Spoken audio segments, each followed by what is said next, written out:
বৈদ্যনাথ ধাম দিয়ে ঘরে এসছেন, বায়ু পরিবর্তন করা শরীর ভাড়া সেই। এর আগে এই নদিয়া জেলায় মহাপ্রভু আবির্ভাব হয়েছিল। আমরা অনেকেই জানেন, শিবাসামিনা যেমন তিনি কীর্তন করছিলেন, সেই কীর্তন ভগবান স্বয়ং কীর্তন করলে কি হতে পারে সেটা যারা ভক্ত মানুষ তারা বুঝতে পারে, তারা বুঝতে পারবেন। সবাই ঝরঝর করে কাঁদছিল, অশ্রু দুরকম হয়, একটা আনন্দ, একটা হচ্ছে দুঃখে। আনন্দে ঝরঝর করে যখন কাঁদছিল তখন শিবাস বলি, প্রভু আপনাকে এমন করে কোনোদিন কেউ পাবে না। হ্যাঁ, আমি যে করতে এসছিলাম করা হলো না, আমাকে দুবার আসতে হবে। পরবর্তীকালে তিনি পরমপুর শ্রীরামকৃষ্ণদেব হয়ে এসছেন। মা গঙ্গা ঘাটে যখন সারদা দেবী শাঁখা ভাঙছেন, তখন আমরা সকলে জানেন হয়তো বলছি, তুমি কী করো? আমি এই ঘর থেকে ও ঘর যাচ্ছি। 26 মাস পরই ঠাকুরের আবির্ভাব হয়েছে। যখন আবির্ভাব হয়েছে আমরা তার শুনেছেন, পড়েছেন যে চক্রবর্তীতে আগুন লেগেছে বলে জেলেরা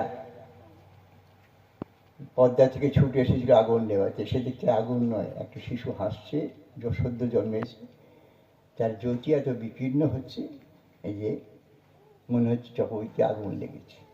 হচ্ছে ঠাকুরের জন্মের ইতিহাস প্রথম। এবার তিনি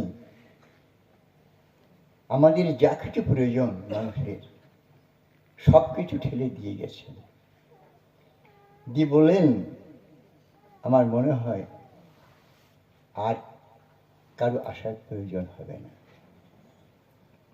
আর দীর্ঘদিন কয়েক হাজার বছরের মধ্যে কাউকে আসার প্রয়োজন হবে না। কারণ তিনি তার আচার্য রেখে গিয়েছেন। তিনি যে দিয়ে গেলেন, এই যে একটু আগে সবাই বলছেন তারই কথা বললেন, তো সেজন্য বেশি যাচ্ছেন। তিনি যা দিয়ে গেছেন কোনো দিক বাদ দিয়ে যায়নি। তদানীন্তন সময়ের আমাদের ঋত্বিকা আচার্য, ক্ষেত্রপ্রশ্ন ভট্টাচার্য, তখনকার দিনে